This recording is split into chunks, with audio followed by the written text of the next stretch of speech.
Análisis en tiempos del coronavirus llega gracias al auspicio de Universidad Tecnológica Empresarial de Guayaquil, UTEC.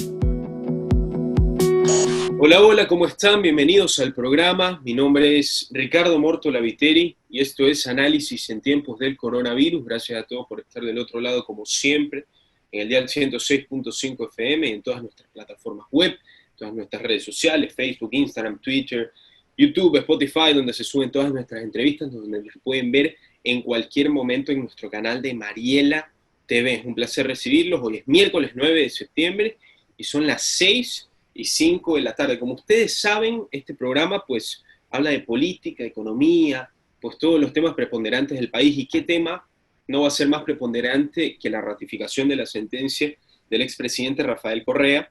Y lo vamos a tocar en este momento, pero antes decirles que Análisis en tiempos de coronavirus llega gracias al auspicio de la Universidad UTEC. En la Universidad Tecnológica Empresarial de Guayaquil, UTEC, tenemos un firme compromiso con la excelencia. Ofrecemos una oferta académica de primer nivel en nuestras carreras de grado, posgrado y programas de educación continua. Hemos formado muchos líderes que hoy, desde la empresa público-privada y desde el emprendimiento, generan desarrollo en el país y en el mundo.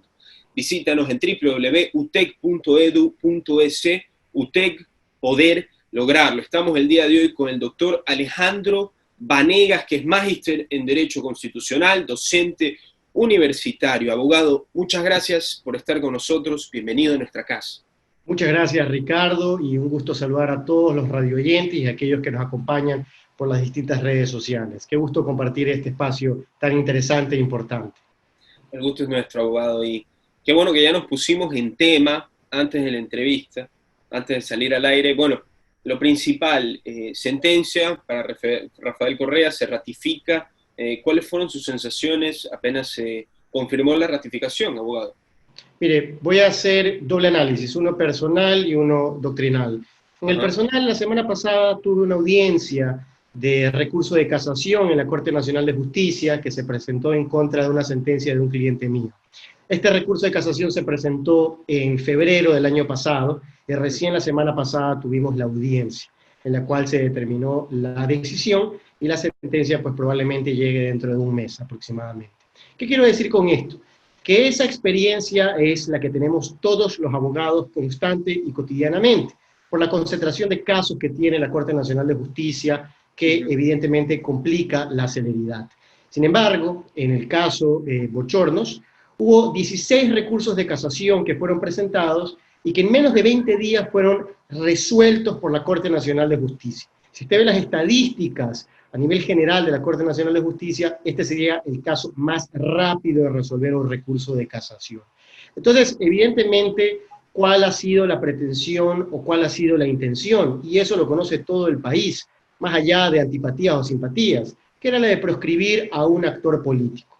Un actor político que tiene mucha fuerza y que al pensar que de esta manera va a poder vencer otra tesis política, pues han tomado la decisión de inhabilitarlo mediante un proceso judicial que en instancias internacionales lo más probable que suceda es que sea revertido y revocado.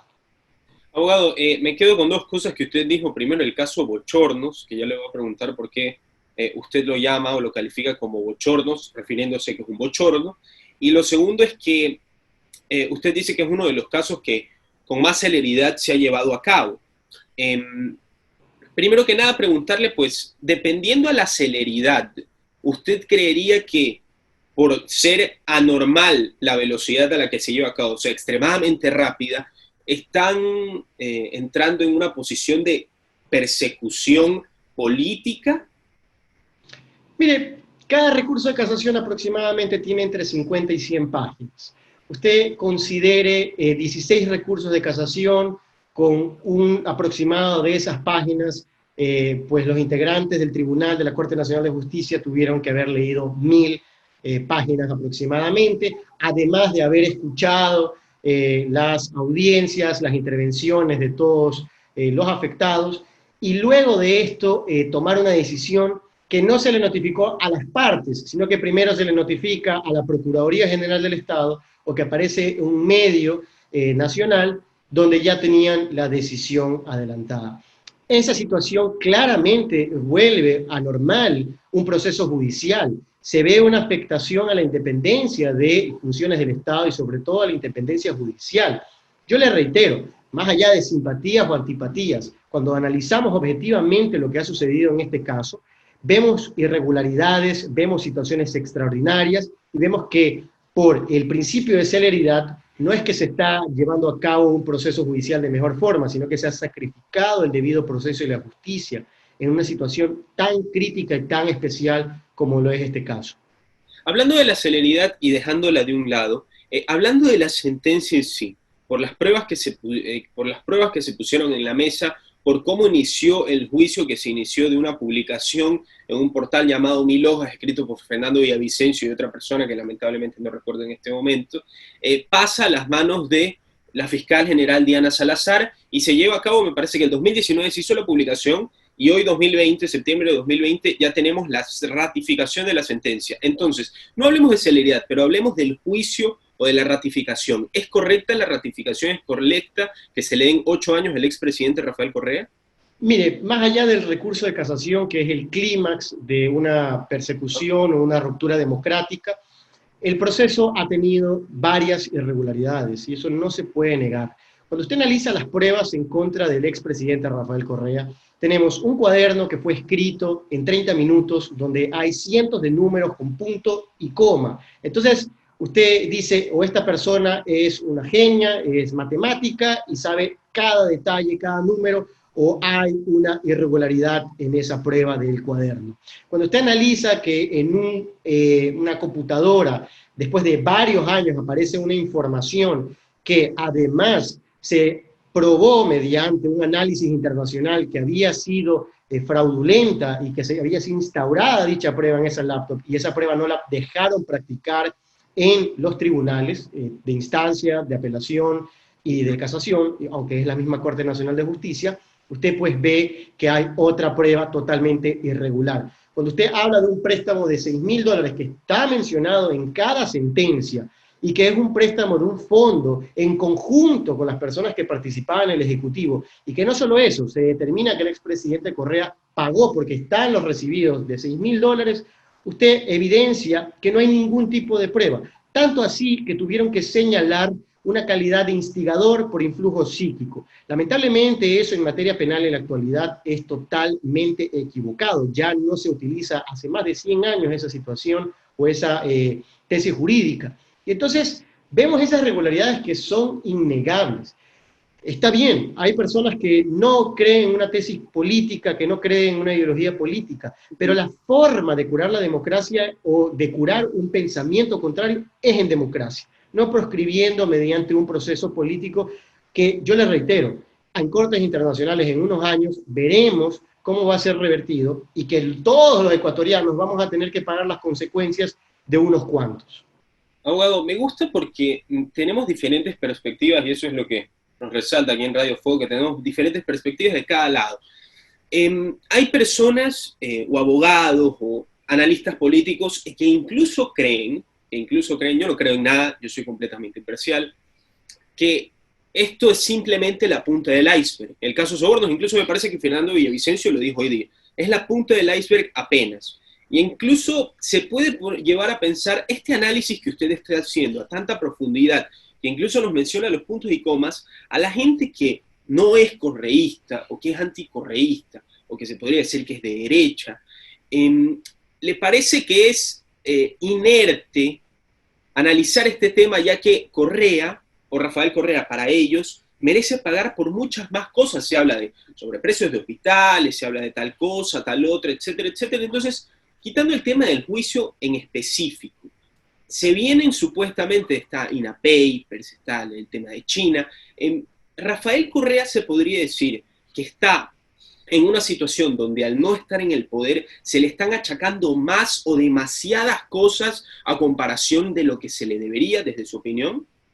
Bueno, mire, que haya una oposición a un pensamiento político es válido, es necesario en todo Estado para que haya una democracia. Y obviamente el respeto al pensamiento político del otro es fundamental. En mi caso, yo respeto todo tipo de pensamiento político y, como le digo, es necesario para enriquecer una democracia, que en el discurso público todas las consideraciones de todas las personas sean minorías, sean mayorías, sean consideradas en ese debate. Sin embargo, cuando usted ve cómo llegamos a este punto, cuando hablo en este caso en específico, porque lo demás son especulaciones, porque no hay algún elemento o alguna prueba fundamental que determine que en efecto hay algún proceso judicial que se tiene que iniciar en contra del expresidente Rafael Correa. O sea, ¿usted cree que Correa es completamente inocente? Bueno, es que el proceso judicial que lo ha sentenciado es lamentablemente para la justicia ecuatoriana, y yo como abogado tengo que decirlo, es un bochorno. Y luego, si es que analizamos otros procesos judiciales, no hay. Entonces, por la sed de venganza a un pensamiento político distinto, perseguir a alguien con un proceso judicial es totalmente lamentable, porque no se le afecta a esa persona en particular, se afecta al Estado ecuatoriano, y eso es lo que no ha evidenciado. Hemos estado en 3 años de persecución política, atacando a un actor político, a otro, y los temas de fondo que son la salud, la educación, la crisis económica que vivimos en el país, no ha sido resuelta. Es decir, entonces estamos sacrificando el bienestar del Ecuador por perseguir a ciertos actores políticos. No amerita, no tiene ninguna justificación. Lo que están sufriendo son los miles de desempleados, los miles de familias y cientos de familiares que han fallecido, y el 1 millón de estudiantes que no tienen acceso al Internet en este sistema educativo. Entonces, esos son los que están sufriendo, esos son los que están siendo afectados por estas decisiones. Sí. Abogado, para hacer un análisis, como usted me dice, evidentemente en estos 4 años comparto con usted en que usted diga que nos hemos pasado quejando, o la gente ha pasado achacando, pero el que hizo ayer, el que pasó antes. Yo soy fervientemente creyente, como dice la canciller Angela Merkel, que si es que vamos a ir al poder para quejarnos de lo que hizo el anterior, para eso no nos lancemos. Estoy de acuerdo con usted en eso. Pero para hacer un análisis, aquí no estamos pues defendiendo ninguna ideología ni nada, simplemente hacer un análisis. En los 10 años de Rafael Correa en el poder, se dice, yo no tengo pruebas, yo solamente escucho lo que dicen los periódicos o lo que puedo tener a mis manos, de que Rafael Correa en el 2016 recibió el gobierno con mayor bonanza económica en la historia del país.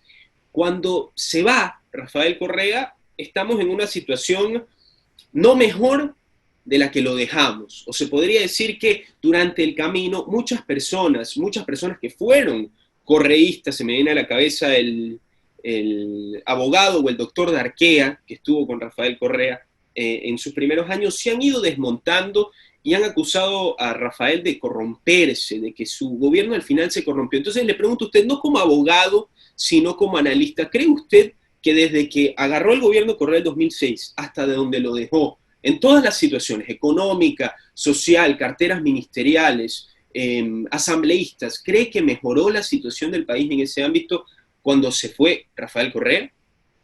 Mire, no solo lo creo yo, esta semana usted habrá visto la encuestadora Click hizo un análisis y que le preguntó a varios ecuatorianos quién era el mejor presidente de la historia del Ecuador. Y 5 de 8 contestaron que era Rafael Correa Delgado. Es decir, es un sentir de la mayoría de ecuatorianos que, comparado a lo que estábamos en el 2006 al 2016, el Ecuador mejoró totalmente.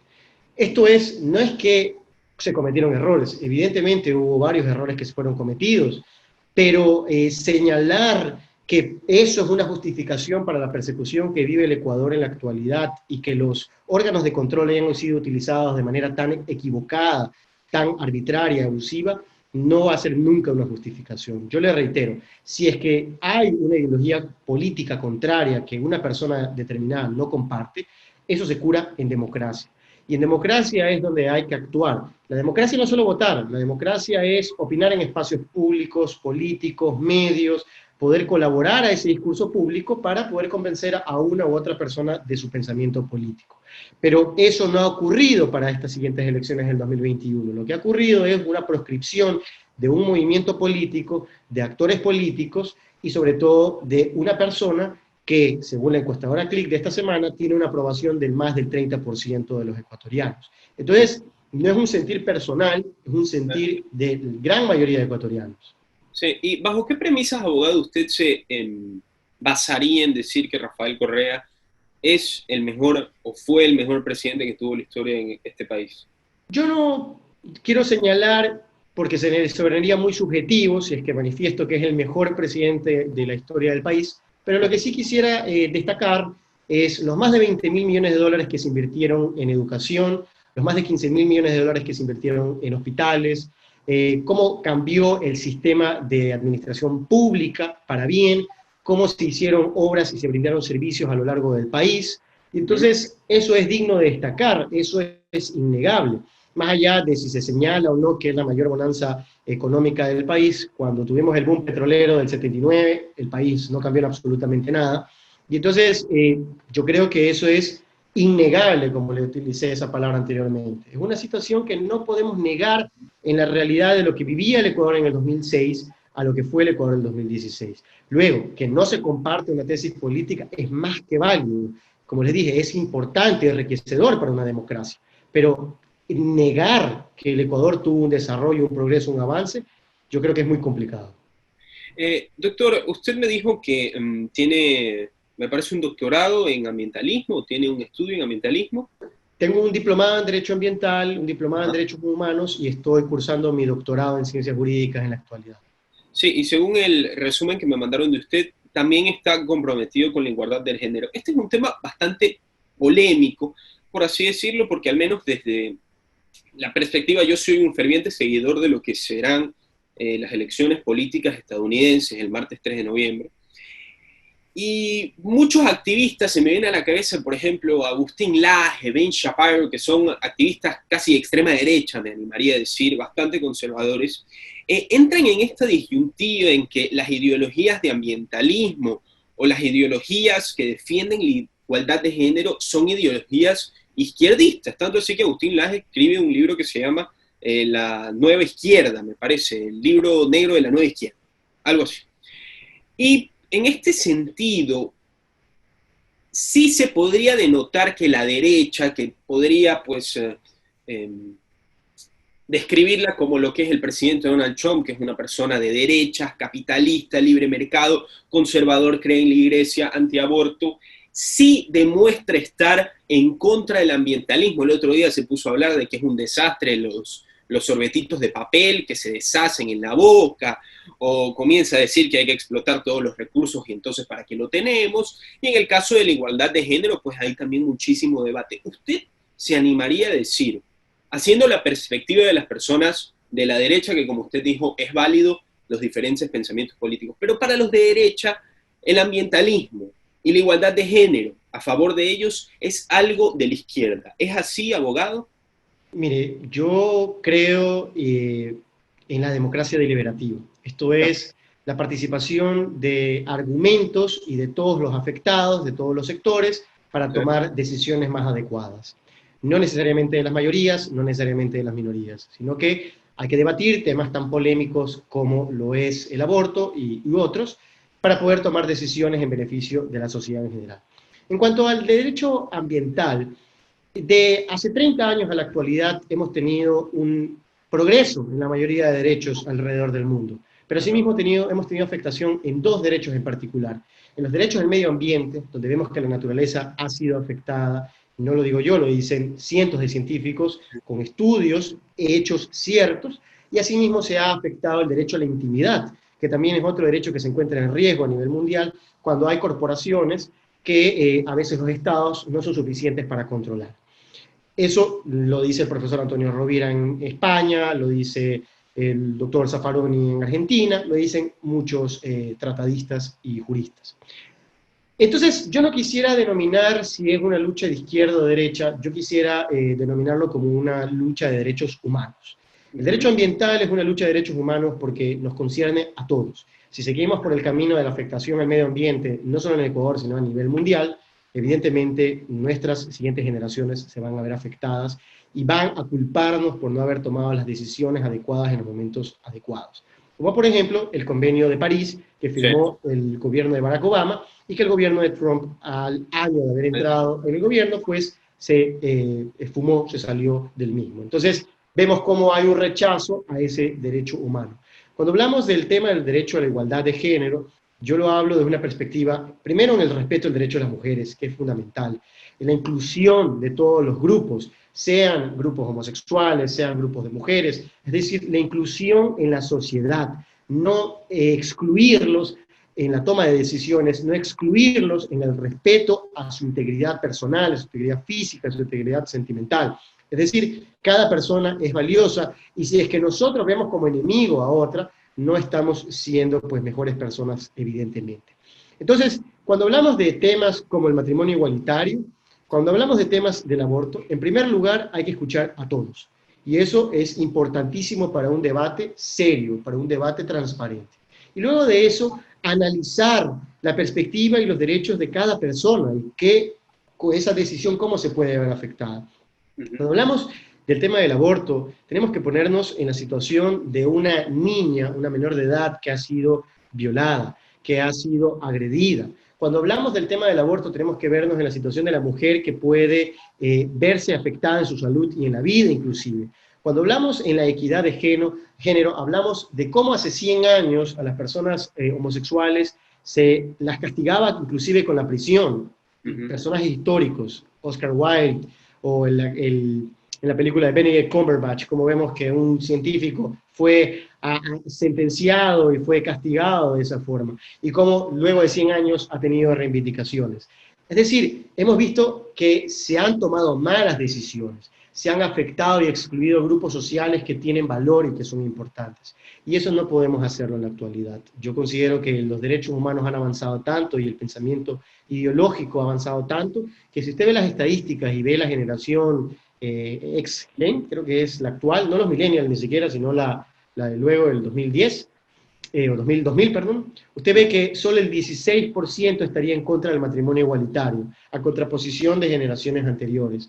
Entonces, usted ve cómo la perspectiva ideológica está avanzando hacia la inclusión, y eso siempre va a ser importante.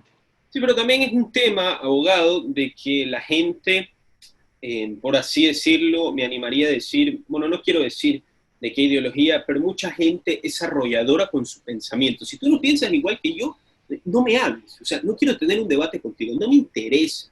Entonces, sí es importante que usted dé la cifra, que el 16%, que es una cifra bastante baja comparado con el 84% restante de personas, ese 16% no está de acuerdo con el matrimonio igualitario. Yo creo que es ese 16% que sus ideales son los que imponen y son los más preponderantes, y el resto no me vengan a hablar. ¿Por qué el matrimonio igualitario, que es algo enajenado a nosotros, que es algo de otras personas, por qué no podría ser aprobado? Pero el miedo, y esto es algo importante, muchas personas pues conservadoras o que tal vez no les... está el típico personaje que dice, bueno, cada uno hace lo que quiera, pero a mí no me concierne, como para quedarse en el medio, se queda tibio, se queda gris. ¿Qué pide la igualdad de género? ¿Cuáles son los cambios en la sociedad o en las leyes o incluso en la Constitución que conllevaría que los géneros sean completamente igualitarios tanto en leyes como en la vida, como en la sociedad? Mire, yo creo que cuando se habla de igualdad de género hay que ir paso a paso y fase a fase. Primero, el respeto a las mujeres es fundamental, y la equidad de género en cuanto al respeto a las mujeres no se ha respetado a nivel mundial. Cuando usted ve la inequidad salarial de una mujer que trabaja el mismo cargo, las mismas horas que un hombre, y gana un porcentaje menor al salario que gana el hombre, estamos viendo inequidad. Eso no es justicia.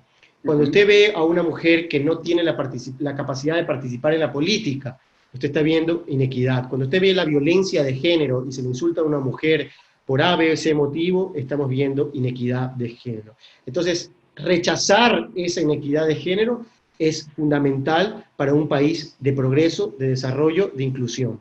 Y un país como el ecuatoriano, que tiene nacionalidades indígenas, que tiene comunidades indígenas, comunidades afro, comunidades montubias, donde hay una diversidad multicultural, plurinacional, es importantísimo. El respeto a todos. Que haya personas que piensen distinto va a pasar ahora y va a pasar siempre, ya ha pasado siempre. Lo que sí tiene que ser un marco de respeto. Y también, si una persona se niega a debatir este tipo de temas, lo que está haciendo es debilitando su propio argumento, porque no va a saber o no va a poder conocer el pensamiento del otro, que a lo mejor puede ser débil, a lo mejor puede ser más fuerte, y no va a tener cómo contrarrestarlo. Entonces, negarnos al debate, negarnos a escuchar a los demás, e ir a respetar esa ideología, yo creo que es el peor paso que puede dar un ser humano. Luego, en el respeto a las mujeres. De ahí en los demás géneros. Cuando vemos a una persona homosexual, es un ser humano que tiene derechos, un ser humano valioso para la sociedad, que puede aportar, y afectar los derechos de esa persona, como se hacía hace 100 años o más, es totalmente equivocado. El mundo está avanzando hacia la inclusión, y la inclusión tiene que considerarse, como le digo, en un debate serio, en un debate real, no como cuando se habla de que a tal persona que ha cometido un delito hay que ponerle la pena de muerte, que es un debate irrisorio, un argumento populista, sino argumentos serios que puedan contribuir a la sociedad. ¿Cómo? ¿Dónde? Desde el Sweet and Coffee hasta en clases, hasta en una entrevista, hasta en foros académicos, en todos espacios. Es importante esa inclusión, ese debate y poder escuchar a los demás, y que eso sea reflejado en los órganos legislativos, en la función ejecutiva, para que en el discurso público todos puedan tener una participación igual. Abogado, para ser claros, quiero poner un ejemplo que salió, me parece, esta semana la noticia que en Argentina se establece un cupo laboral para travestis y trans en el sector público. No sé si usted pues lo haya denotado, que el gobierno argentino estableció que al menos un 1% de los puestos en el sector público deben ser ocupados por personas travestis, transexuales y transgénero. En este caso es de notorio, ya que el presidente Alberto Fernández, me parece, si no me equivoco, él tiene un hijo transexual o travesti, y él sí está muy a favor de la igualdad de género. Pero por otra parte, se comienza a debatir, o se comienza pues a poner en una balanza, que los candidatos, y me ensaño en esto porque es importante, porque yo no estoy de acuerdo con las personas que no tienen la más mínima aceptación por estas situaciones. Ya es un pensamiento demasiado arcaico, demasiado retrógrado, comenzar a decir que está mal como eres, cómo te vistes o cómo piensas.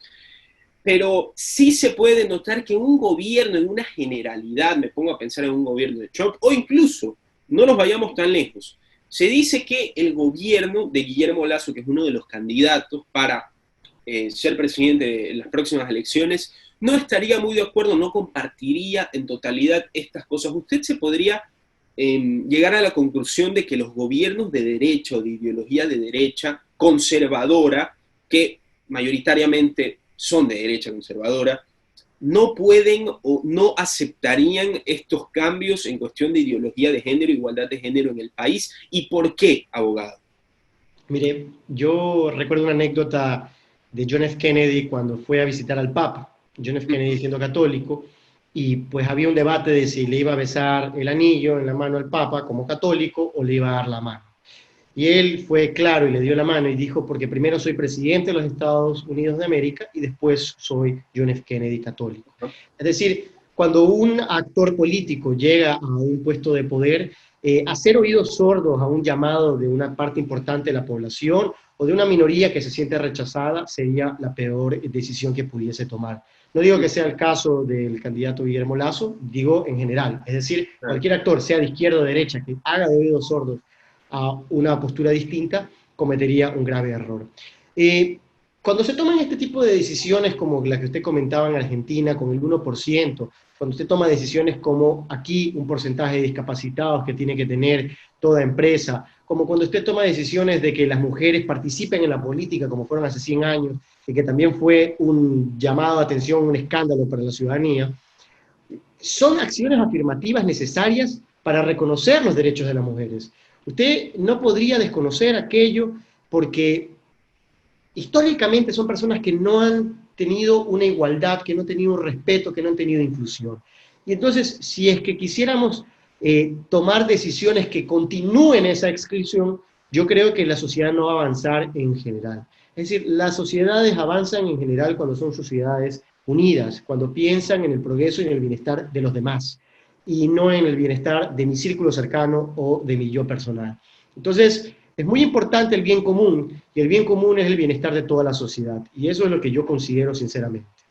Así es. Le digo una última frase. Aristóteles decía que en un gobierno de amigos no se necesitaría la política.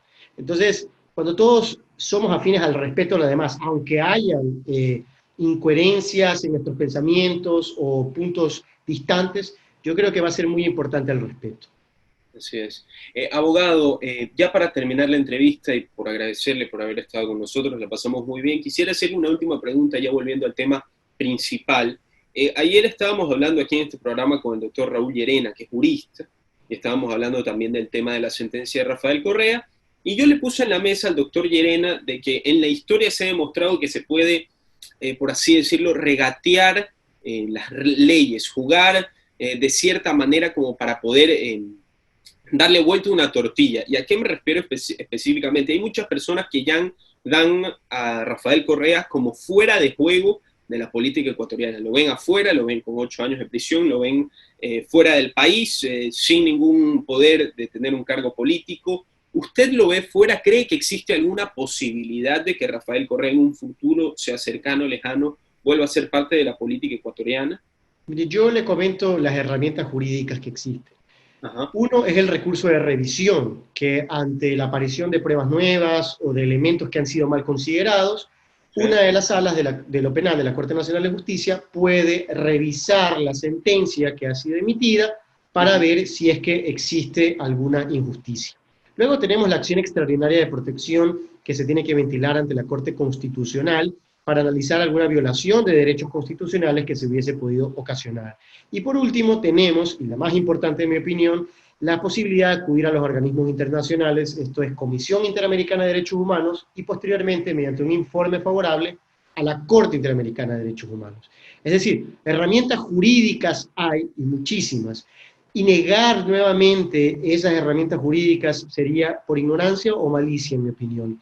Es decir, el proceso, si bien tiene una sentencia en firme, puede revertirse de distintas formas, de distintas maneras.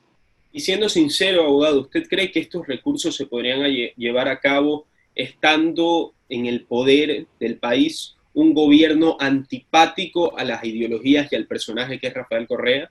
Lamentablemente no. Me lo preguntaban en otra entrevista y me decían, bueno, entonces si es que gana el gobierno de Rafael Correa van a tener jueces afines al correísmo. Y le decían, no, lo que se necesitan son jueces independientes. Con jueces independientes bastan para poder rebatir y revocar esa sentencia irrisoria.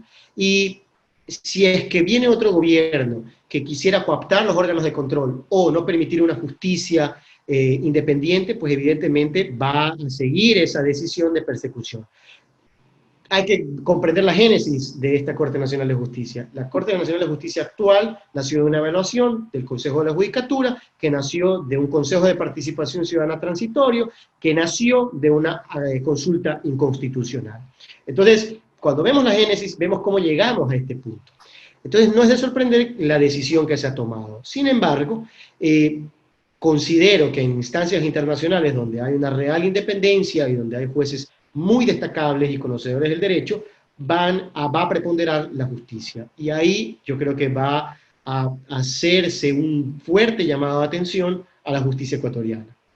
Así es, abogado. Jueces independientes es lo que necesita el país independientemente del gobierno de turno. Eso es lo más importante, porque la justicia del país permanece, es longeva. Los gobiernos van y vienen, los personajes políticos van y vienen. Abogado, muchísimas gracias por estar con nosotros. Ha sido un placer tenerlo.